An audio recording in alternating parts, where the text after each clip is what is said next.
And welcome back. We are learning new details about the scope of a Trump-era investigation by the Department of Justice that seized communication records of members of Congress and their staffs, as well as reporters. Those seizures were broader than previously known, according to a report from the Inspector General today. Now, in the case of lawmaker and staffer records, the report found that Trump's DOJ did not adequately take into account the constitutional separation of powers, but said career prosecutors in the department did not act with political motives. But the report is more critical of the seizure of reporter communications records during that same period, saying the DOJ violated its own policies in obtaining them. All of the seizures part of the investigation into leaks of classified information during the first Trump administration. The report comes as now President-elect Trump prepares to take office again and seeks to fill the Department of Justice with loyalists who have signaled retribution on his behalf. Joining me now for more on this Inspector General report is NBC Justice and Intelligence Correspondent Ken Dilanian. So, Ken, take us through the report here. Is there any new information here, or does this just really provide a better picture of some of the things we already knew about these communications records?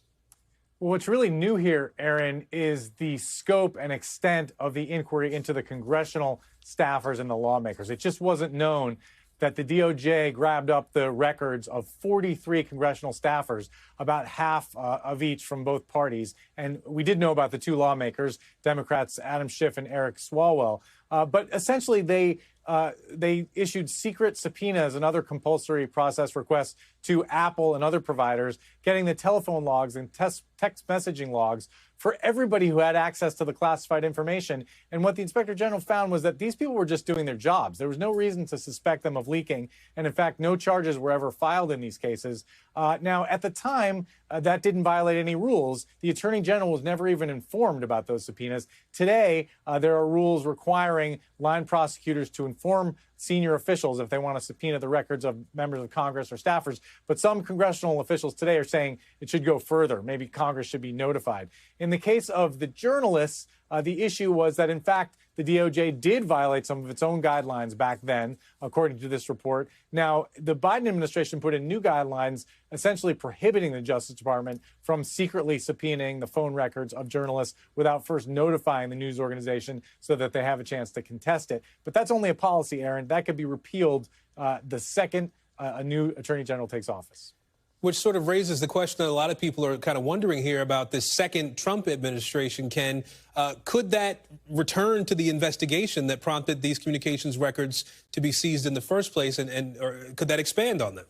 In theory, yes, because the statute of limitations hasn't lapsed. For practical purpose, it's unlikely that that would happen. But what this report does sort of convey is a larger story, which is that the Justice Department has incredible powers of surveillance. They can do it in secret. And the only thing really protecting, for example, reporters from having their phone and text records secretly seized is a policy that was put in place by Attorney General Merrick Garland, which can be repealed by Attorney General Pam Bondi in the Trump administration. So it's not a law, it's just a policy. And it's good to remember that the Justice Department has vast powers of surveillance, Aaron.